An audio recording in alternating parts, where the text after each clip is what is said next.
nuestro patrón de gasto, si somos ahorradores compulsivos, si somos gastadores compulsivos, qué emoción nosotros estamos buscando detrás del dinero, porque hay una emoción detrás del dinero que nosotros debemos de entender es de que los problemas los problemas financieros no son por el mal manejo del dinero, sino que los problemas están en forma de broma. Es que los ricos ya están cabales, es que tener mucho dinero es peligroso, es que los ricos no van a entrar al cielo, pobre pero honrado. Es decir, no, ¿por qué no adinerado y honrado? Claro, se puede. Claro, ¿por qué no? Entonces, nadie dice que no se puede. Claro que no solo es con decirlo y la creencia se rompe, porque es una creencia que está instalada y muy fuerte.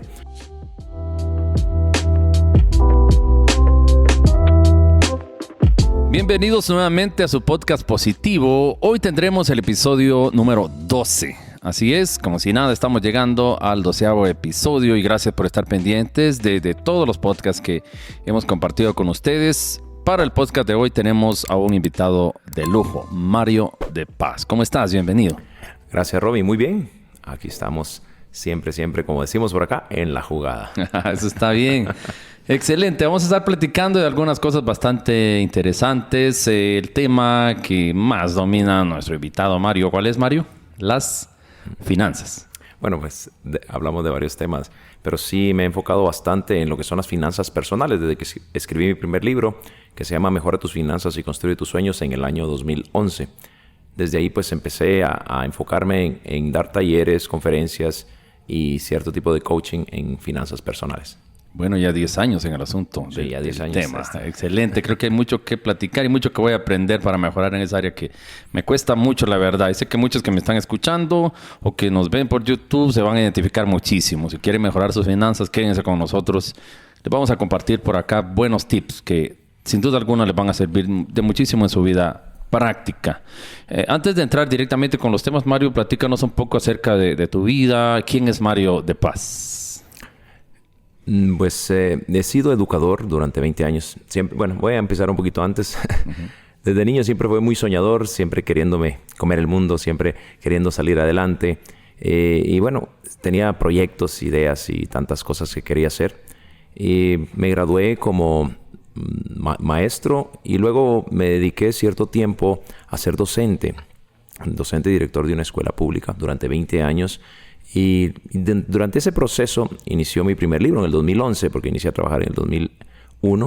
En el 2011 escribo mi primer libro y de ahí empiezan a brotar las invitaciones a conferencias. Me decían, ¿das conferencias, das charlas de finanzas? Sí, y empecé a dar ese tipo de conferencias. Y luego pues sigo avanzando y me dediqué a escribir algunos otros, ¿verdad? Pero ahí parte Mario de Paz, que era un niño que quería lograr cosas grandes. Y en el camino creo yo que sí. Si uno va perdiendo, conforme va creciendo, pierde algunas cosas, pierde a veces un poquito el rumbo, pero con el tiempo me di cuenta de que era lo que me gustaba hacer. Entonces le puse un poquito más de candela a eso, como decimos por acá.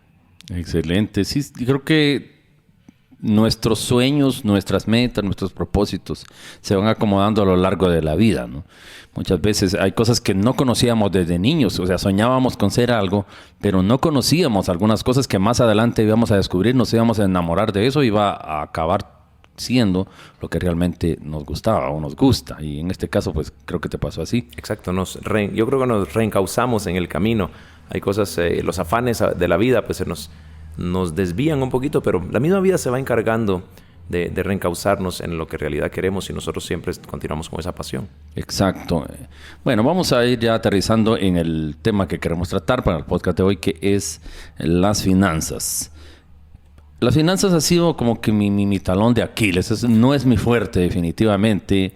Te cuento, hace un tiempo me di cuenta que estaba fatal, que terminaba el año. O sea, era un año donde yo trabajaba mucho. Había estado ocupado casi todo el tiempo, había generado muchos ingresos, pero al final yo terminaba sin nada y terminaba con deudas. Incluso en el mes de diciembre me daba cuenta que como que no tenía para iniciar el siguiente año. Estamos en esa temporada grabando hoy en el mes de diciembre, que creo que es un tema muy adecuado a la época. Y dije yo, algo estoy haciendo mal.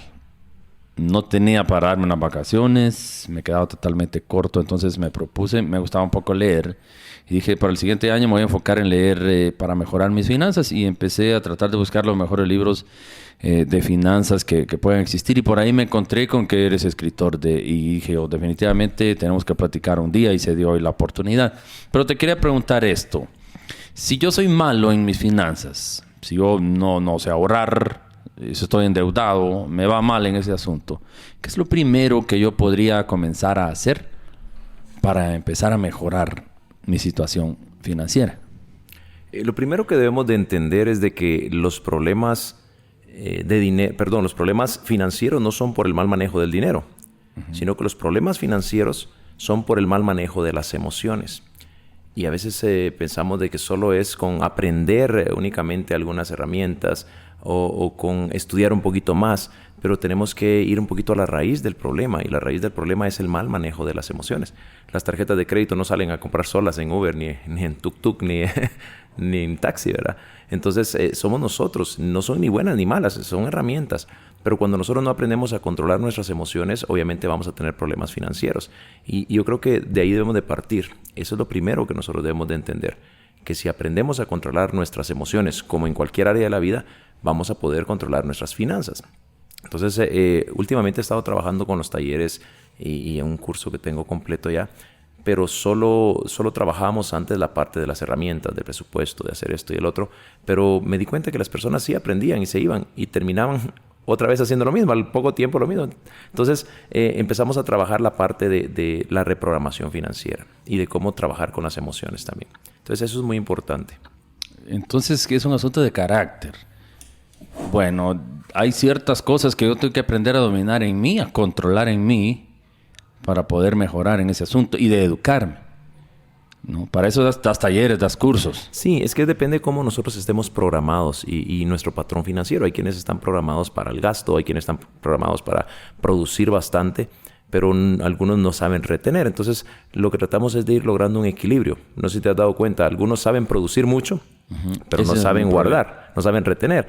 Algunos otros no saben retener, pero no saben producir mucho. Y algunos otros ni producir ni retener. Entonces, a ellos les cuesta un poquito más. Entonces, es ir equilibrando esa parte. Aprender qué patrón financiero es el que yo tengo. Y eso lo aprendí en casa. Eso en donde yo me estuve creciendo, donde me desarrollé todas las creencias. Y todo eso tiene mucho que ver.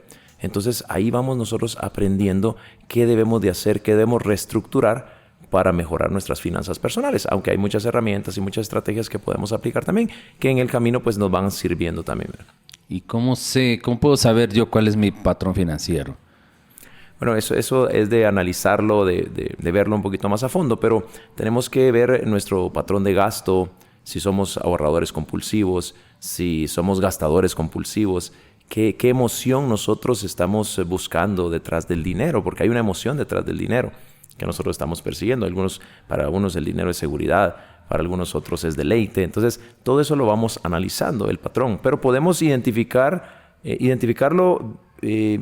dando un vistazo a lo que hacían nuestros padres o nuestros tutores con quienes nosotros nos criamos. Entonces, por ahí podemos ir viendo. Pero sí es un poquito profundo para poder trabajarlo.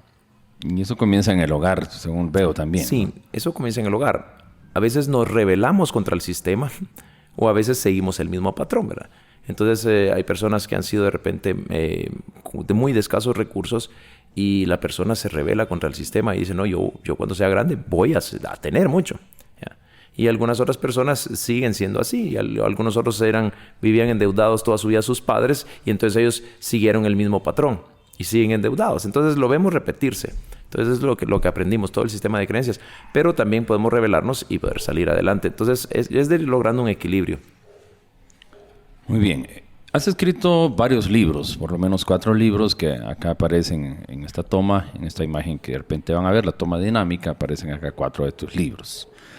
El primer libro que escribiste se llama Mejora tus finanzas y construye tus sueños. El eslogan acá dice que es una guía práctica para lograr el éxito en la vida.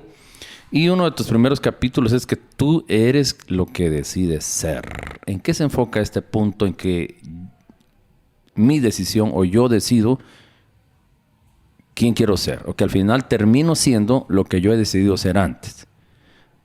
Si no podemos decidir nosotros, nadie puede decir dónde nacer, ¿verdad? Porque si no hubiéramos decidido nacer muchos en cuna de oro, algunos otros en una familia más estable. Eso no lo podemos nosotros decidir. Exacto. Pero sí podemos decidir nosotros quién queremos ser adelante. No podemos decidir acerca de algunas situaciones en la vida que se dan, pero sí podemos decidir nosotros quién vamos a ser, y eso ya pues tiene que ver con disciplina, determinación y muchas otras cosas. Por eso es importante saber de que, como dice un dicho, que no importa dónde naciste ni cómo naciste, no importa dónde vas a llegar a estar, y eso sí lo puedes decidir tú.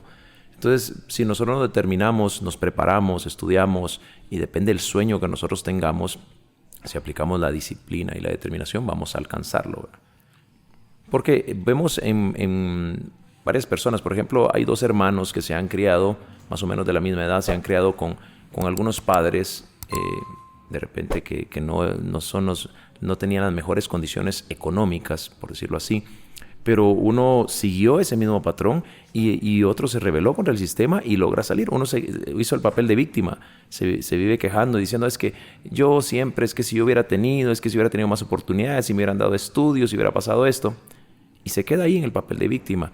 Y vemos el otro que tuvo las mismas condiciones socioeconómicas cuando estaba pequeño y lo vemos que ha salido adelante. Puede ser un empresario, puede ser un gran líder, puede ser una persona muy importante. Pero eso va a depender de la decisión. O sea, todos decidimos ser quien queremos ser. Pero para eso hay que romper con muchas creencias limitantes. Y eso es lo que estábamos hablando al inicio, ¿verdad? Las creencias, el patrón financiero, hay muchas cosas que tenemos. Pero eso depende de la persona también que quiera romper con todo eso y que decida decir, bueno, me voy a preparar, yo no quiero seguir con esto que estaba viviendo, yo quiero mejorar mi futuro, el de mi familia, y a partir de eso, depende del sueño que tenga y salir del papel de víctima, entonces empieza a prepararse para lograrlo. Claro que le va a costar esfuerzo, alguna que otra lágrima, pero va a tener que esforzarse y lograrlo, ¿verdad? Perfecto. En tu libro tocas un tema que son los paradigmas mentales, ¿no?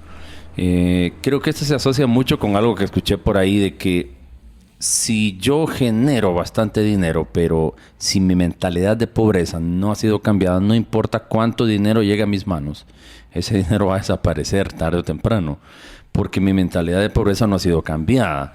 Y creo que esto se conecta con el asunto de los paradigmas mentales, con cierta estructura, programación que traemos. ¿Y cómo puedo hacer yo realmente para poder ir cambiando esa mentalidad de pobreza en otro tipo de mentalidad que me permita para mí poder administrar o mejorar, en este caso, los recursos que tengo? Depende mucho de lo que hablábamos al inicio, ¿verdad? Del patrón financiero y todo. Y las creencias tienen mucho que ver con eso. Aquí en nuestro medio tenemos muchas creencias limitantes en cuanto al dinero. Siempre hablo al respecto porque decimos, por ejemplo, aquí es que lo decimos hasta en forma de broma, es que los ricos ya están cabales. Uh-huh. Es que tener mucho dinero es peligroso. Es que los ricos no van a entrar al cielo. Yo soy pobre pero honrado. Pobre pero feliz. Y lo dicen casi llorando. Entonces, todas esas cosas que a veces las decimos en forma hasta de broma, están grabadas en nuestro inconsciente. Hay que ser conforme con lo que tenemos. Es un sistema de creencias. Entonces tenemos que romper con todo eso porque siempre vemos a personas que quieren salir adelante y dicen yo le doy. Y en realidad no sé a qué le doy porque nunca le he dado. O sea, se esfuerzan muchísimo y quieren, pero no solo se trata de querer. Hay creencias instaladas que no permiten ese despegue en las personas porque querer es algo, pero hay algo que me tiene atado. Entonces tenemos que romper con algunas creencias limitantes. ¿Y cómo romper con esas creencias? Pues vamos a cuestionarlas. Primero vamos a preguntar de dónde vienen esas creencias. Y decimos, bueno, ¿de dónde viene esta creencia en sí? Yo la aprendí ¿de dónde? De mis padres, de mis abuelos, de la familia o en cualquier otro lado. ¿Dónde lo aprendí? Y se fue reforzando hasta que se volvió una creencia y muy instalada en el inconsciente. Entonces la empiezo a cuestionar. Y digo, bueno, ¿de dónde viene? Y lo segundo, ¿es cierto o no es cierto? Entonces cuando digo, ¿es cierta esa creencia? ¿Es mejor pobre pero honrado? ¿Será cierto eso? ¿Y por qué no decir adinerado y honrado? Y la riqueza es un término muy relativo, ¿verdad? No estamos hablando de ser multimillonario, pero decimos, bueno, ¿y por qué no rico y honrado? Porque el que tiene la idea de pobre pero honrado asocia la pobreza con la honradez. Y eso pues no tiene nada que ver. Entonces empiezo, ¿es cierto o no es cierto? Y bueno, depende si es cierto o no es cierto. Decimos, ¿me sirve o no me sirve? ¿Me es útil o no? Tal vez me fue útil en su momento, ahora ya no. Entonces, si no me es útil, empiezo a romper con esa creencia y a instalar otra.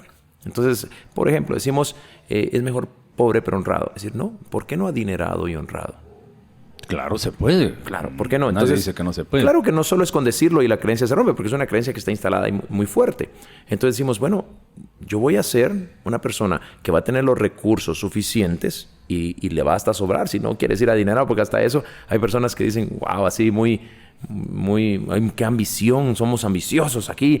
Y entonces, todo eso son creencias. Es decir, bueno, yo voy a tener lo suficiente y sigo siendo honrado, no tiene nada que ver. Y voy a tener dinero y voy a ser honrado y mucho dinero. Entonces empezamos a instalarla poco a poco y hacemos recordatorios en nuestro teléfono, pegamos cosas para ir reforzando, platicamos, vamos y nos asociamos con personas que tienen los recursos, que tienen dinero y que veamos que son honrados. Entonces con eso empezamos a validar la creencia poco a poco.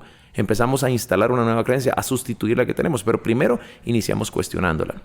Tenemos que cuestionar esa creencia. Excelente, me interesa mucho lo que estás diciendo, porque todo empieza con una creencia, ¿no? Las creencias van pasando un proceso y más adelante esas creencias se convierten en ciertos hábitos que nos definen al final. ¿Y cuáles serían algunos de esos hábitos, que creo que también lo tocas en tu libro, que nos mantienen a nosotros pobres? De hecho, así se llama el capítulo, los hábitos que te mantienen pobre. ¿Cuál podrías compartirnos algunos de esos hábitos? Hay muchos hábitos. El primero puede ser la pereza, ¿verdad? La pereza es un hábito que nos mantiene pobres, no levantarse temprano. Otro es trabajar duro, pero sin objetivos definidos. El consumismo es otro mal hábito. Y hablo de bastantes. Otro es Yo le hablo, lo menciono en el libro, ser un emplasticado. Y ser un emplasticado me refiero a las tarjetas plásticas, las tarjetas de crédito. Pero no por tener muchas tarjetas, sino por no saber utilizarlas. Y a eso me refiero en ese término de ser un emplasticado. Hay personas que necesitan una cirugía plástica en su billetera, les digo, porque no saben ni siquiera utilizarlas. Entonces hay muchos malos hábitos ya. Otro, en forma de broma, les digo, ir para donde va Vicente. ¿Y para dónde va Vicente? Para dónde va toda la gente. O sea, hacer todo lo que el mundo hace, competir con el vecino, que el vecino se compró el nuevo carro, que el vecino tiene tal cosa, yo también. Todo ese tipo de malos hábitos nos llevan a pobreza. Otro es comprar al crédito. Entonces, si vamos a comprar al crédito cosas que solo es para tenerlas por ahí o para alimentar nuestro ego, esto viene a perjudicar fuertemente nuestras finanzas. El crédito en sí, bueno, ¿podrías decir que no hay crédito bueno o hay algún tipo de crédito que sí se podría decir que podría permitirse las personas? ¿Qué tipo de crédito podría ser bueno para alguien que quiera recurrir a eso? Algunos dicen, no sé, he escuchado, lo estás mencionando con el crédito, pero algunos dicen deuda buena y deuda mala, ¿verdad? Ajá, excelente. Es crédito bueno y crédito malo, pero lo dicen deuda buena o deuda mala. Ajá. Y bueno, tiene su lógica, pero yo prefiero decir deuda productiva y deuda improductiva.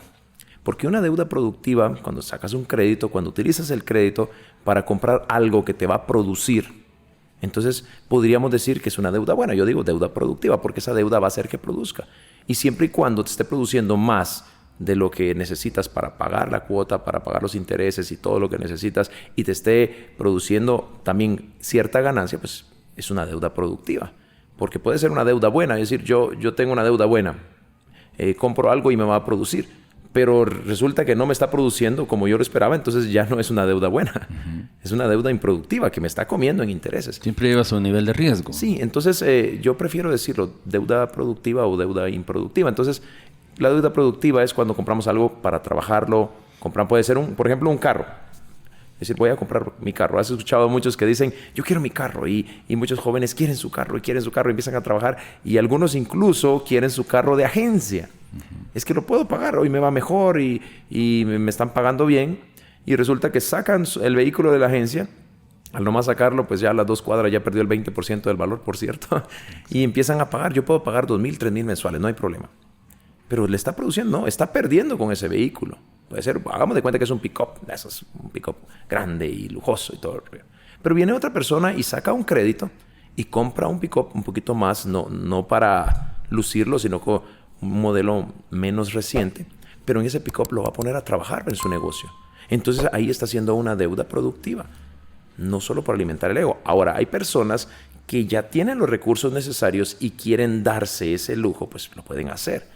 Pero alguien que está iniciando su vida productiva, que no tiene ni siquiera casa, que tiene muchos compromisos, esto viene a perjudicar sus finanzas personales. Y ahí caemos a lo mismo, vamos a las creencias y un montón de cosas. Pero lo importante es aprender cómo nosotros debemos de manejarnos financieramente. Ese sería el último que dijiste es el tipo de deuda improductiva, ¿no? El primero era la deuda productiva. Y me llama mucho la atención eso de las creencias, los hábitos que al final los mantienen a nosotros en una situación así, ¿no? ¿Tienes, perdón que te interrumpa, alguna creencia que tengas o que hayas escuchado de tu infancia en cuanto a las creencias limitantes en cuanto al dinero? Por ejemplo, lo que mencionaste de la ambición. Ambición. Que ser demasiado ambicioso no es bueno. Sí. Porque la ambición nos lleva o la codicia, pero son dos cosas distintas. Claro. Entonces, si vamos al diccionario, ahí está el asunto. Son creencias. Es que la ambición es mala. No seas ambicioso. ¿Ya? Aquí decimos, ¿cómo decimos aquí vulgarmente? Chucho. Sos muy chucho vos. Todo te quieres comer. Entonces, la ambición es mala entre la sociedad, entre comillas. ¿Pero qué es ambicionar? Ambicionar es querer algo. Yo ambicionaba casarme.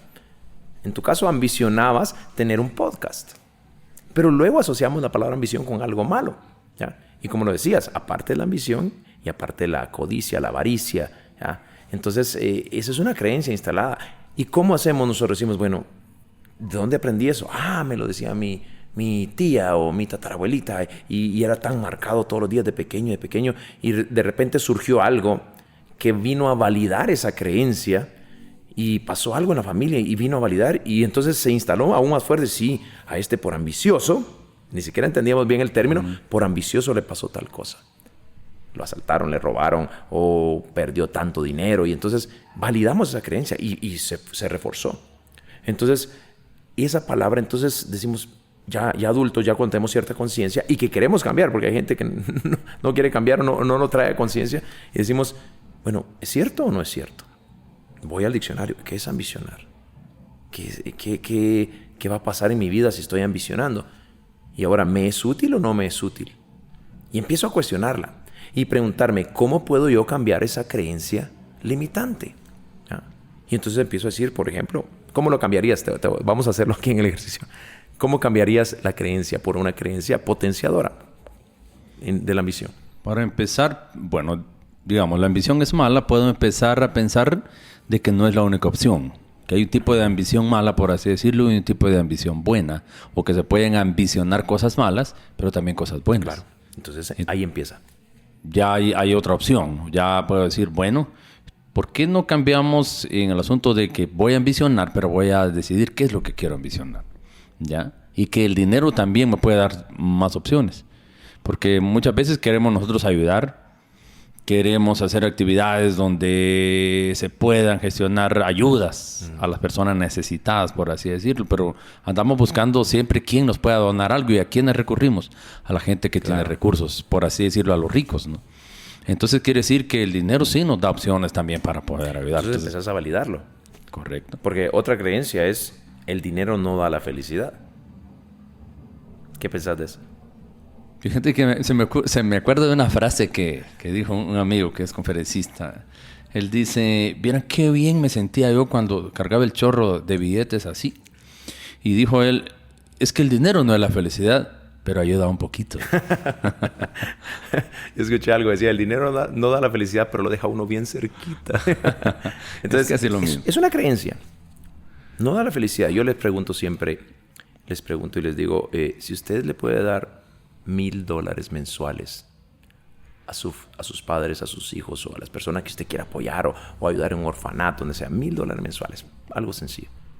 Bueno, para algunas personas no es tan sencillo, pero les digo, algo así. ¿Eso le llenaría de felicidad?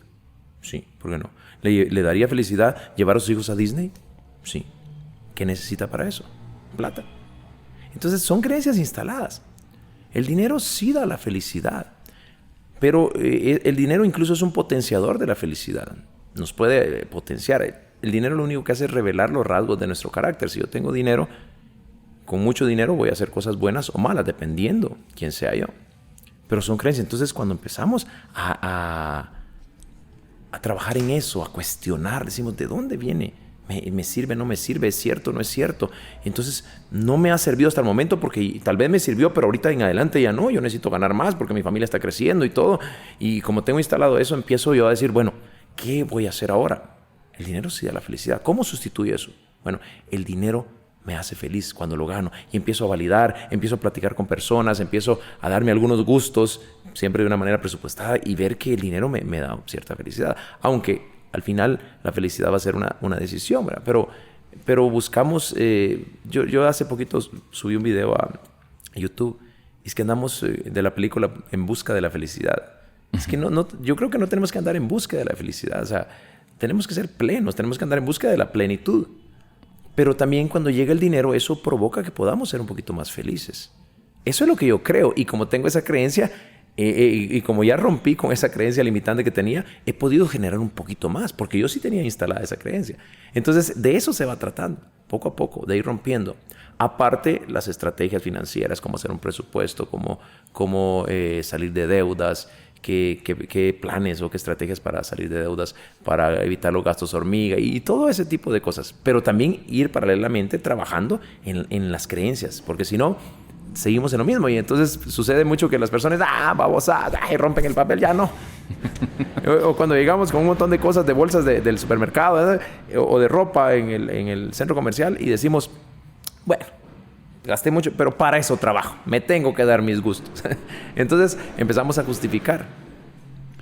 Fíjate que, yo considero, según lo que me has dicho, que así como en conclusión de ese punto, que si yo sigo pensando que el dinero es malo, nunca voy a prosperar. Esa creencia tiene que cambiar. Y definitivamente no es malo el dinero. Imagínate, porque nos da opciones, ya dijimos. Imagínate que pienses que tu pareja es mala. Y que tu pareja no te da la felicidad. Y que pienses eso, empiezas a rechazarla. Inconscientemente empiezas a rechazar. Y si se lo haces saber, es que la relación con el dinero es como con una persona. Y si le haces saber, empiezas a sentir que lo ves como alguien mala y que no te llena, no te satisface, ¿qué va a pasar con esta persona? ¿Va a permanecer contigo? No, se va a ir, se va a alejar. Exacto. Y así es nuestra relación. Es una metáfora, pero así es la relación que tenemos que tener con las cosas que queremos, con el dinero. Y desde ahí empezamos nosotros a alejarlo o acercarlo. Muy bien. En tu libro también tocas otro punto que se llama invertir versus gastar. ¿Qué diferencia un gasto de una inversión, por ejemplo? Lo que hablábamos del ejemplo del vehículo. Si yo compro un vehículo para lucirlo, para andarlo cargando, eso es un gasto. Tenga o no tenga los recursos, pueda que ya mi vida financiera esté resuelta, pero me compro algo porque me gusta y porque ya mis activos me generan. Entonces yo digo, bueno, me voy a comprar este vehículo. Yo sé que es un gasto, ¿ya? Porque te decía que al sacarlo de la agencia ya perdió el 20% de su valor y no van ni 2 cuadras. Entonces lo otro es invertir. Yo voy a invertir en comprar un vehículo para que me produzca, ¿ya? Entonces tenemos que aprender a diferenciar entre qué es un gasto y qué es una inversión. Porque algunas personas dicen, no, es que me compré esta propiedad porque es una inversión. Pero si no la está alquilando, si no le produce nada, y de hecho el mantenimiento es muy caro, dependiendo de la zona donde sea o el tamaño, es un gasto que está provocando.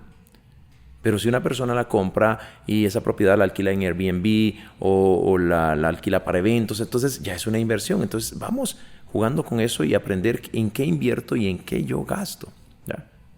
Por ejemplo, es que invertí en mi teléfono. No, esto es un gasto. Y depende el nivel de teléfono que tengamos, ¿verdad? Porque hace lo mismo que haría un teléfono un poco más barato. Bien, si yo, por ejemplo, estoy empezando mi vida laboral. Tengo 19, 20 años. Y empiezo como empleado, estoy ganando mis primeros sueldos y todo. Yo quiero, crear por ahí una riqueza en el futuro. No quiero convertirme en un empresario, qué sé yo. ¿Y cuál sería el consejo que me darías en este caso para que yo pueda crear, porque hablaste de estrategias. Por ejemplo, estoy estudiando en la universidad y tengo mi salario, pero yo en el futuro no quiero hacer eso todo el tiempo. Quiero convertirme en un empresario. ¿Cuál sería el primer paso a dar para yo poder dedicar más a invertir que a gastar? Porque el problema es que los gastos abundan. Y por ahí, en uno de los libros de Robert Kiyosaki también, Padre Rico, Padre Pobre, donde él habla de los ricos, habla de la clase media y habla de los pobres, ¿no? Que los ricos solo compran activos, que los de clase media se hacen bolas porque compran pasivos creyendo que son activos y al final son los que más endeudados están. Y luego están los pobres que solamente tienen gastos. Entonces, si yo empiezo a generar con un salario, ¿cuál sería el consejo que me darías para que mi educación financiera, que en ese momento va como que comenzando, yo pueda irme más por el lado de invertir que por el lado de gastar? Lo primero que te diría es que ahorres lo mínimo, y si se puede un poco más, el 20% de tus ingresos.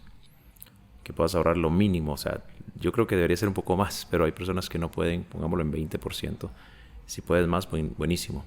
Y que de ese porcentaje de tus ingresos tomes un poco para generar un fondo de emergencia. Y de ahí mismo pues pueda salir también para otro porcentaje para poder invertir, pero no todavía empezar a invertir, porque estás hablando de un joven que tiene 19, 20 años. Entonces, de tener un fondo de emergencia y un porcentaje de inversión, que yo creo que la primera inversión que debe ser es en tu persona. Haciendo de cuenta que tenés 19 años. Tenés 19 años, acabas de empezar tu vida laboral, no corras a comprarte un teléfono, el iPhone Pro más Ultra, 2x3 al cuadrado. Por eso te pregunté, porque es lo primero que muchas veces hacemos. Yo, si un joven me lo pregunta, se lo digo. Porque no hay que andar dando consejos a quien no lo piden, porque si no uno cae mal. Pero si un joven me dice, mira, ¿en qué puedo hacer? Yo le diría, no, ahorralo. Seguí con tu mismo teléfono. El frijolito, decíamos antes. Seguí con tu mismo frijolito, que los teléfonos salían antes. Seguí con lo mismo. ¿Ya? Empezá a controlar tus emociones, trata de dominar tu ego y que no el ego te domine. Y ahorra mínimo un 20, un 25%. Y de esa parte, un buen porcentaje, invertítelo vos. ¿Y en qué? Talleres, capacitaciones, libros, seminarios. Depende del área que te guste, porque si quieres ser un empresario, ¿de qué quieres ser empresario? De esto, del otro. Entonces, de ahí tenés que enfocar. Entonces, el crecimiento personal es muy importante. Y eso te va a ayudar a controlar tus emociones, a aprender sobre inversiones. Para cuando ya llevas un par de años más, ya tenés un poco más de ahorro y puedas invertir en lo que te gusta. Incluso ya te puedes apalancar con un banco, entonces, para hacer una inversión un poquito más fuerte. Pero ya tenés cierto conocimiento, tenés un mentor, tenés alguien que te apoya y que te puede decir, no, momento, despacito. Entonces, yo creo que ese sería el primer consejo que le daría a alguien joven. Se lo dije una vez a alguien, si quiero comprar una moto. ¿Y para qué? Le dije. No te puedes movilizar, vivís en un pueblo, tranquilo. Bueno, él me pidió el consejo, por eso lo di. Semanas después lo vi pasar en la moto para arriba y para abajo. No tenía ni para la gasolina. Después terminó vendiendo la moto. Pero bueno, se dio su gusto. Porque después decía, pero me di mi gusto. Pero ¿cómo racionalizamos algo que una tontería que cometemos? Entonces tenemos que decir algo así, ¿verdad? Exacto. El asunto es que esos gustos sí se pueden llegar a dar, pero en un momento en el que yo pueda estar más estable. Pues ese no es el momento cuando yo empiezo. Por eso te hice la pregunta. Claro. Porque muchas veces es lo primero que hacemos. Primer salario y ya vamos a enganchar algo, a endeudarnos. Ese es el problema. Entonces nunca vamos a prosperar así. Y aquí hay un punto que me llamó mucho la atención, que te quiero preguntar, ¿cómo generar un pequeño dinerito extra, un capitalito extra? Yo estoy laborando, gano tanto, pero ¿cómo ir buscando otro ingreso extra para que en un futuro eso me pueda sacar de apuros? Tenés que ver cuáles son tus talentos, tus habilidades, qué te gusta, qué te apasiona hacer. Hay personas que están trabajando en algo y tienen algún oficio aprendido, electricistas, carpinteros, algunos otros en Uber, ¿verdad? En su tiempo libre manejan Uber, cualquier cosa. Yo recuerdo cuando estaba muy joven, yo aprendí la relojería con mi abuelo. Bueno, no mucho aprendí, pero sí aprendí algo, tanto como para arruinarle un par de relojes a algunas maestras que me daban clases en la secundaria. Y yo me ofrecía, yo les arreglo sus relojes, porque me decía, ay, se me atrasó mi reloj. Yo, de los relojes de cuerda y automáticos, yo puedo, con mi abuelo somos relojeros. Yo decía, somos relojeros. Yo me iba y cuando ya no tenía qué hacer, se lo daba a mi abuelo. Él me enseñó la relojería Y ahí me ganaba mis alumnos mis centavos extra. Arruiné un par de relojes también, pues, pero así se aprende. Entonces, aprendí eso. Luego, pues, mientras empezaba a trabajar, empezó el boom de los teléfonos celulares y todo. Y habían ventas de los dobles, triple saldo cuando empezó todo eso. Y yo me dediqué a vender tarjetas de teléfono. Entonces, yo en mi tiempo libre hacía eso. Y generaba más ingresos de lo que ganaba en mi salario como empleado. Entonces, depende que a uno le guste. Pero si me ponen a hacer algo que a mí no me gusta, de hecho, no lo voy a hacer. Pero sí ver cuáles son mis talentos, cuáles son mis dones. Excelente. Y bueno, no se me ocurre otro ejemplo. Ahorita sí que me voy a poner yo como ejemplo. Porque me empezó a pasar eso. Mi profesión es ser docente, por ejemplo. Trabajo como docente. Y en mi pequeño tiempo libre empecé a tratar de buscar un ingreso extra a través de uno de los artes que manejo, que es la música. A empezar a dar clases de música. Luego, como que se hizo grande y fundé la escuela de música. Ahora mi tiempo lo divido entre esas dos cosas. La mitad trabajo como docente, la otra mitad me dedico a enseñar música con otro grupo de maestros que forman el equipo. Y ahora que estoy dividido entre esas dos cosas, en mi pequeño tiempo libre tengo el podcast.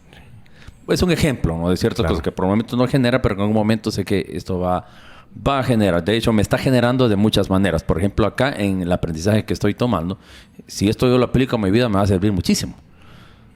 Igual a ustedes. Así que síguense quedando con nosotros acá. Bueno, sí. Como has escrito varios libros, estamos platicando sobre temas de tus libros, definitivamente. Pero hay un libro que a mí me llama mucho la atención, que se llama El niño que no soñaba. ¿Y qué te llevó a escribir este libro, en realidad? En mi faceta de docente y director de un centro educativo, una escuela pública de un área rural, de una comunidad pobre, estuve 20 años ahí y me motivó a escribir el libro una tarjeta fueron dos tarjetas, que una alumna, era mixto, la escuela, una alumna me escribe en la tarjeta, me hizo un dibujito ahí bonito, creo que estaba en segundo primaria ella, y me dice, gracias por ser como un padre para mí. Y me llamó mucho la atención, porque uno a veces no se da cuenta del impacto que pueda tener en un niño, un joven, un adolescente, incluso en la universidad.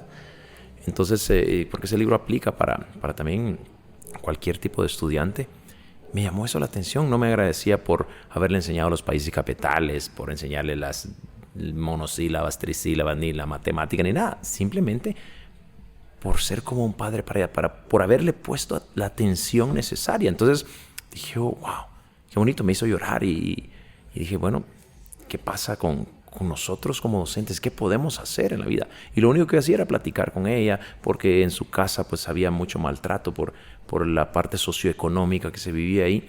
Entonces lo que hice fue eso, y un día se me ocurre decir, ¿por qué no plasmar todas estas vivencias? Porque esa es una de las anécdotas, hay muchísimas, en un libro. Obviamente a través de una historia, a través de la historia del niño que no soñaba. Y entonces entro en escena yo en la segunda parte del libro, entro como el maestro que llega y bueno, muchas cosas. Entonces, con un poquito de salsa a los tacos, cuento la historia de varias historias, pero resumidas en una, si se puede decir así, en ese libro. Y dije, bueno, voy a plasmar lo que para mí significa la educación. Termino ese libro. Desde que lo terminé ya sabía que iba a ser la continuación, iba a continuar con el otro, y que se llama Mi Maestro Inolvidable. Entonces 2 años después termino escribiendo el otro. Me estoy adelantando ya al otro libro, ¿ves? Pero tienen relación. Y en esos 2 libros yo resumo lo que es la educación para mí y todo lo que yo pude vivir en 20 años de carrera docente. Wow. ¿Cómo pudiese resumir así un tip de qué es la educación para Mario de Paz? Es una pregunta muy interesante. Lo resumo en 2 libros, ¿verdad? Pero ¿qué es la educación para mí? La educación para mí es educar. No se trata solo de enseñar. Educar se trata de transformar vidas. Independientemente en el nivel que se encuentre, puede ser nivel preprimario, primario, secundaria, básico, o puede ser en la universidad. Yo puedo transformar la vida de alguien. Un docente universitario puede ayudar a transformar la vida de alguien. Entonces, nosotros como docentes tenemos una hermosa labor y una gran responsabilidad. No solo de ir y vaciar información, que eso hoy lo encuentran en internet, hoy está la tecnología tan fácil, tan de fácil acceso. Entonces, para mí educar es transformar vidas. Definitivamente. Los maestros somos el nombre facilitador creo que no define a un maestro. El maestro deja huella y forma una simple palabra, una simple acción, puede marcar totalmente la vida. Sí, es que facilitador se usa mucho. Pero yo creo que no somos facilitadores. No le tenemos que facilitar a nadie el trabajo, porque la vida no es fácil. Ni siquiera de nuestros hijos. No le tenemos que facilitar tanto la vida. Tienen que aprender. Y el docente menos. El docente tiene que comprender, tiene que no ponerle difícil la vida a los alumnos. Sí, hasta cierto punto sí les logra facilitar. Pero les logra facilitar cuando ayuda a que ellos encuentren una transformación en ellos mismos. Y él facilita esa transformación, pero no en el amplio sentido de la palabra. Bien. En cuanto a volviendo allá al punto de las finanzas, de la riqueza, si pudiésemos definir una diferencia entre un rico y un pobre, en una sola frase, desde mi punto de vista te diría, porque yo estudié psicología, hace mucho tiempo psicología, y desde mi punto de vista, luego quiero que me des el tuyo, yo podría decir que la diferencia entre un rico y un pobre es que piensan diferente. Así lo definiría yo. Piensan diferente. Y por eso uno actúa diferente y el otro actúa diferente. La manera de pensar. Por eso el asunto de la mentalidad de pobreza, ¿no? Yo puedo generar todo el año, todo el dinero, porque me ha pasado, lo hablo también por experiencia propia, generar muchísimo, puedo tener 2, 3 trabajos, 3 fuentes de ingreso. Pero si sigo manteniendo mi mentalidad de pobreza, ese dinero se va a esfumar. Por eso me llamó la atención el siguiente caso en el que alguien decía que el 95% de todo el dinero que hay en el mundo está en manos del 5% de habitantes, que son los ricos. Ahora bien, y el otro 5% del dinero que resta en el mundo está en manos del 95% de gente que quedamos. Ahora bien, si se hiciera lo siguiente, si se les quitara ese 95% de todo el dinero que hay, que tienen los ricos, y se distribuyera entre ese 5% que no tenemos dinero, o sea, si se nos diera a todos por igual, se cree que en 5 años todo ese dinero regresaría otra vez a ese 5% de gente. Porque que en tan solo 5 años esta gente, porque tiene esa mentalidad, está educada financieramente, piensa diferente, volvería a generar y a traer el dinero consigo. Y todo el 95% de la gente que recibió todo ese dinero se volvería a quedar pobre otra vez, porque nunca cambiaron su mentalidad. Entonces, para mí, la diferencia entre un rico y un pobre es que piensa diferente. Así lo resumiría. Desde tu punto de vista, que eres más educador, que eres más comunicador, ¿cuál es la frase en la que definirías la diferencia entre un rico y un pobre? Mentalidad. Tal y como lo dijiste. En una sola palabra es la mentalidad que tenemos. Lo que decís es muy interesante porque las personas... hay personas que generan mucho, tienen muchas cosas, muchas posesiones, pero yo les digo, están a 3 meses de la quiebra. En una emergencia, en la pandemia, en lo que pase. Porque no se trata de cuánto tengamos, porque la riqueza es un término muy relativo. ¿Ya? Hay personas que tal vez no les sobra mucho y tienen pocas posesiones, apenas llegan a su casita y su carrito, como decimos acá, pero les sobran 1,000 quetzales o 500 quetzales a fin de mes. Esa es su riqueza. Tienen solvente, tienen pagado todo. Son más ricos que aquel que tiene 3, 4 casas, pero a la hora del debe todas, pues.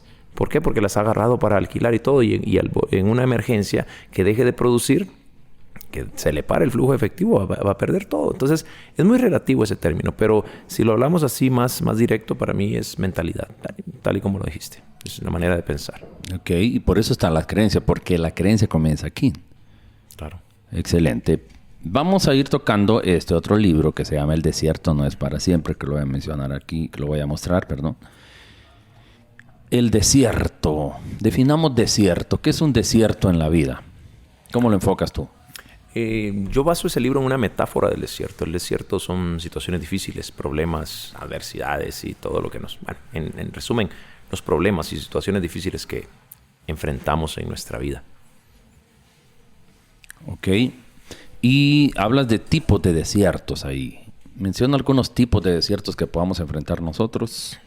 ¿O cuál sería el desierto más difícil que pudiésemos atravesar? Si cada persona enfrenta sus propios desiertos, puede ser una situación financiera, ya que estamos hablando de finanzas personales, algo difícil, deudas, una situación emocional, algo que estén lidiando con ellos mismos, con sus emociones, alguna pérdida de algún familiar, algún que les hayan robado, los hayan asaltado. Y les digo, para algunos jóvenes su gran desierto es que los dejen en 2 palomitas vistos en WhatsApp, en 2 palomitas azules en WhatsApp. Se están muriendo por eso, pero es válido, cada quien tiene su propio desierto. Pero sí, puede ser cualquier cosa. Son problemas que pasan en nuestra vida. La palabra alentadora que le darías a una persona que hoy mismo esté atravesando un desierto. Hablemos de 2 tipos de desierto. Uno como el que mencionaste, un desierto emocional. Puede ser una depresión, una situación difícil. Han perdido un ser querido y no han podido volver a su vida normal, sino que se quedaron atrapados ahí en ese círculo y no pueden regresar a ser los mismos. Es un desierto tremendo, emocional. Empecemos por eso. ¿Cómo puedo salir yo de ahí? ¿O qué puedo hacer? Porque en una situación así que no me deja ser yo mismo. Porque el desierto, esa palabra es muy alentadora la que dice en tu libro. El desierto no es para siempre. O sea, no siempre vamos a estar ahí. Igual que la noche no dura para siempre. Viene el amanecer, ¿no? Sí, yo lo que le diría que siga avanzando y que las situaciones son temporales. Incluso la vida y todas las situaciones son temporales. Pero la única manera de salir del desierto es seguir avanzando. Si vemos, por ejemplo, si vamos a cruzar el desierto para Estados Unidos, muchos se van por el desierto, y alguien dice, ya no quiero más, ya no quiero seguir, ¿ya? Y está en medio del desierto, ¿qué tiene que hacer? Si se queda ahí, ¿qué va a pasar? Va a morir. Uh-huh. Entonces la única manera de salir del desierto es seguir avanzando. Pero la palabra alentadora que le puedo decir, que aunque sienta ahorita que no tiene fuerzas, es de que el desierto no es eterno, que se puede salir de ahí. Entonces ahí baso esa metáfora, porque todos hemos cruzado desiertos en la vida, y ese libro lo baso en un desierto personal, que es el último libro. Yo voy escribiendo de mi vida prácticamente. Yo no escribo de que jalan tips por aquí, tips por allá, sino de mis facetas en la vida, ¿verdad? De lo que he pasado. Entonces, eso es lo que yo podría decirle a alguien. Sigue avanzando, ¿ya? Hay una parte que me gusta mucho en la Biblia, que donde le dice un ángel a Elías, levántate y come porque el largo camino te resta. Uh-huh. Y él estaba atravesando un desierto. Él estaba queriendo morirse después de haber tenido una batalla y haber tenido una victoria contra los profetas de Baal y todo el asunto. Bueno, no estamos predicando acá, pero estamos hablando de esa parte. Y llega el ángel cuando él se quería morir y le dice, levántate y come porque el largo camino te resta. Uh-huh. Y entonces se fortaleció y continuó adelante y logró cruzar el desierto. Entonces tenemos que seguir avanzando aunque creamos que no tenemos fuerzas, porque sí las tenemos, pero estamos peleando en nuestra batalla en la mente. La palabra clave entonces es avanzar. Avanzar. No quedarme, porque si me quedo voy a morir ahí. Sí. Me voy a ahogar ahí parece contradictorio el asunto, pero me voy a ahogar en esa sequedad del desierto. La palabra correcta es avanzar. ¿Cómo puedo motivarme a avanzar si en un momento de desierto no hay deseo de nada, no hay motivación, no vemos nada? Recordar eso que me dijiste, que no es para siempre en primer lugar. Y muchas veces esa situación de depresión, esa situación de soledad, de desmotivación, viene porque se nos acabó el propósito. La soledad no es por falta de compañía, es por falta de propósito. Y la depresión también viene por falta de propósito. No hay una motivación, no hay un porqué. Y debemos de buscar ese porqué. Si tal vez la persona en la que nos apoyábamos ya no está, debemos de buscar algo más en que apoyarnos y por lo que vale la pena seguir adelante. Como mencionaste el caso, ¿no?, de Elías en el desierto. Uh-huh. Estaba en una situación donde él creía que era el único que realmente servía a Dios y que todos se habían apartado del Dios verdadero. Pero no, había más que él desconocía. Dios después se los muestra, les dice, hay, ¿qué? 3,000, 7,000, no sé cuántos, que también nunca glorificaron a Baal y que me han servido. Entonces, creo que es una cuestión de perspectiva también, de que muchas veces solo no vemos nada, pero el que no lo veamos no significa que no haya muchas cosas más por las cuales seguir adelante. Exacto. Hay algo muy importante que lo comparto en el libro. No se puede estar preparado para ir al desierto porque paradójicamente el desierto es quien nos prepara. El desierto esconde, de entre las adversidades y obstáculos y todo lo que hay ahí, sabiduría y madurez. Cuando salimos del desierto, salimos más maduros, más sabios, más fuertes. Entonces no podemos estar preparados, pero el desierto es quien nos prepara. Eso me encanta lo que estás diciendo, porque el desierto es prácticamente nuestro entrenamiento. Un proceso para después llevarnos a un nivel mejor. Exacto. Y yo quiero tomar esto así como muy personal. Muchos se puedan estar identificando con lo que estamos tocando en este momento. Hay personas que puedan estar pasando una crisis, como dije, emocional, una depresión. Otros estén pasando una crisis de angustia, otros estén pasando una crisis financiera. Y primero, el desierto no es para siempre, como tú dices. Segundo, que es un momento para capacitarnos, para prepararnos, es una escuela, porque la crisis, el sufrimiento, como dijo alguien por ahí, es el mejor maestro que existe. Nos enseña a valorar, nos enseña muchísimas cosas que de otra manera no tenemos tiempo para poder apreciarlas, para poder aprenderlas, pero el desierto nos capacita para algo importante que viene en el futuro. Entonces, no debemos de ver solo lo malo de todo esto, debemos de aprender a ver lo que podemos aprender en ese momento. Vamos casi llegando a la recta final de este podcast y Quiero ir resumiendo ya el asunto, porque hemos hablado de muchos puntos, porque en tu libro tocas muchos temas, pero hemos hablado un poco más de las finanzas. El propósito de mejorar las finanzas es para llegar a un nivel de prosperidad, que es la palabra que me encanta, prosperidad en muchos aspectos, para estar en un nivel en el que yo no tenga que carecer de mucho, sino que estar estable.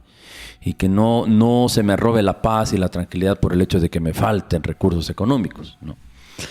Y hay mucha gente que llega a alcanzar todo ese tipo de riqueza en abundancia, pero que no tiene paz, no tiene tranquilidad. Y de allí surge dos términos que yo tengo por ahí muy en mente, que es que hay un tipo de riqueza con bendición y un tipo de riqueza con maldición. Existe eso. La vida me lo ha enseñado. Entonces, esta gente que llega a tener un tipo de riqueza con maldición, ¿cuál es el problema ahí? ¿Por qué tiene dinero pero no tiene tranquilidad? No se les ve que hayan alcanzado esa satisfacción que tendría que venir con esa estabilidad financiera que tienen. ¿Cuál es el problema? Como te mencionaba hace algún momento, no debemos de buscar la felicidad, debemos buscar la plenitud. Y la plenitud es estar en el aquí y el ahora, sin la necesidad de un afán del futuro, ¿ya? Y con nuestro pasado resuelto. Yo creo que las personas que el dinero, porque el dinero es un potenciador, ¿ya? de nuestra felicidad, es un potenciador de los rasgos de nuestro carácter. Entonces, las personas que tienen vacíos emocionales y que buscan llenarlos a través del dinero, cuando lo llegan a tener y ven que lograron tener ese dinero, lo disfrutan y hacen lo que quieren, tienen deleite y todo, pero siguen estando vacíos. Y hay un momento donde ya hicieron eso y utilizaron el dinero como una droga, pero después ya eso ya no les funciona. Y entonces algunos caen incluso en una depresión. Algunos artistas hemos visto que con todo el dinero del mundo y todo se han hasta quitado la vida. Uh-huh. ¿Por qué? Porque no están plenos y ellos tienen un vacío existencial no resuelto. Y hay personas que casi no tienen nada de dinero y viven plenos, viven felices. Y si tuvieran dinero, van a ser mucho más felices. ¿Por qué? Porque hay que resolver los asuntos emocionales que tenemos. Y como digo, como hablábamos desde el inicio, ¿verdad? Los problemas de dinero, financieros, no son por el mal manejo del dinero, sino por el mal manejo de las emociones. Y en todas las áreas de la vida, nuestras emociones tienen mucho que ver. Y vacíos emocionales que hemos tenido, problemas, cosas que han pasado en nuestra niñez, en nuestra infancia. Entonces, tenemos que tener resuelto eso. Hay muchas personas que necesitan un coach, necesitan ir, y algunos son donde el psicólogo, a terapia, no sé. pero sí tienen que trabajarse ellos mismos. Y ahí incluyo la parte que decía, si ahorras cierta parte de dinero, inviértelo en ti.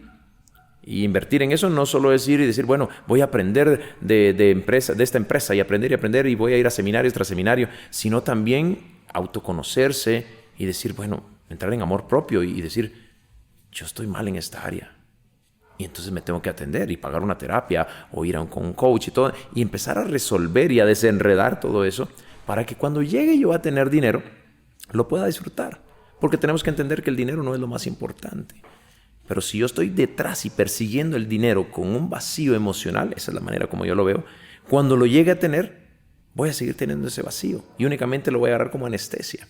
Entonces, lo principal, porque aquí hablamos de todo, para mí lo principal es primero trabajarse uno mismo, entrar en amor propio, ir hacia al interior, ver nuestros defectos, nuestras cualidades, amarse y trabajarse para que lo que venga después podamos disfrutarlo.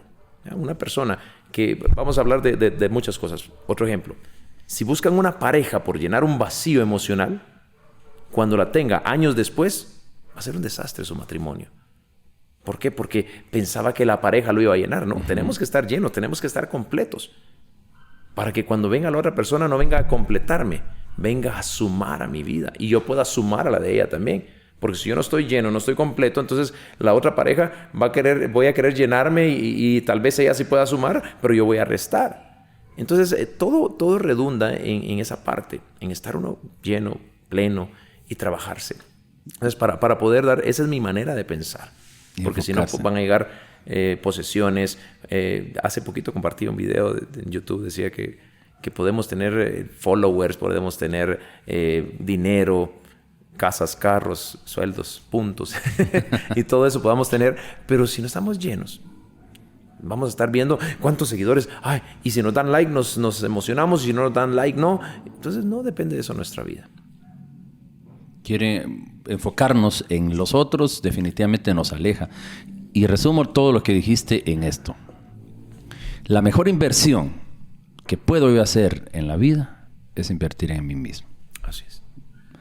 Y Jim Rohn dijo una frase: si me esfuerzo en mejorar en mi trabajo, voy a ganar mucho dinero, voy a ser rico. Pero si me esfuerzo en mejorar yo, voy a ser millonario, voy a ganar millones. Hay una diferencia. Entonces, la mejor inversión es invertir en ustedes. Gracias, Mario de Paz, por estar con nosotros compartiendo muchísimo. El tiempo es corto realmente para hablar de todo lo que nos puedes aportar en cuanto al tema de finanzas. Pero una última cosa que nos quieras decir en cuanto a, bueno, para los jóvenes que nos escuchan o adultos, porque es un poquito amplio allí la población que nos ve o que nos escucha en Spotify, que nos puedas decir en cuanto al tema financiero que tú manejas, para ir ya cerrando. Bueno, que se preparen, que se trabajen, que inviertan en ustedes mismos. De hecho, yo ahorita estoy impartiendo varios seminarios de todo, en mis libros, pero estoy impartiendo un seminario completo de finanzas personales que se llama Conectándome con la Abundancia. Y ahí trabajamos de una manera profunda en las creencias limitantes. Es un seminario muy completo de varias horas. Y voy a estarlo informando, ya lo estoy impartiendo. De hecho, voy a estar ahorita en la siguiente semana con unos grupos, pero voy a estar publicando en las redes sociales. Inviertan, no obviamente en mi seminario si quieren, y si no, pues, pero inviertan, prepárense, compren un libro, vean, escuchen estos podcasts y empiecen a prepararse. Pero hay que ir un poquito más profundo, no tan superficial. No motivadores hay muchos y es bonito, pero salimos motivados y al otro día, ¿qué? Tenemos que trabajarnos. Entonces, hay que ir a eso. Hay otra conferencia que trabajo que se llama Conquistando Desiertos y donde vamos más profundo en eso, que depende del otro libro, pero hay que trabajar en lo profundo. Entonces, amarse a uno mismo, capacitarse, aprender, apagar un ratito las redes sociales y empezar a trabajar en uno mismo. Eso pudiera decirles. Perfecto. Gracias, Mario. ¿Te pueden encontrar en tus redes sociales cómo? @Mario de Paz Figueroa me encuentran en todas las redes sociales. Mi canal de YouTube, tengo algunos videos. En Instagram, Facebook, y hasta TikTok tengo ahora. Excelente. Ahí busquen entonces a Mario de Paz, en el canal de YouTube, muy buenos temas. Y en tus redes sociales, ¿y cómo pueden adquirir tus libros? Mi libro lo pueden adquirir, me pueden escribir en las redes sociales. Lo enviamos a toda la República a través de los medios de transporte que hay acá, a la puerta de la casa. Otro es que los que viven en la capital lo pueden adquirir en librería Sofos, en Plaza Fontavela. Y los que están incluso acá en cualquier país de Latinoamérica o acá en Guatemala lo pueden adquirir en Amazon en versión digital, y en versión impresa está en Amazon en Europa, en Estados Unidos y en México. Ahí está en versión impresa. Entonces en Amazon lo podemos adquirir en cualquier país, pero la versión impresa está en esos lugares. Perfecto. Gracias, Mario, y gracias a ustedes, como dices en uno de tus libros, por regalarnos su recurso más valioso, que es su tiempo. Bendiciones, gracias por estar con nosotros. Si llegaron hasta acá, nos vemos en el próximo episodio. Buenísimo.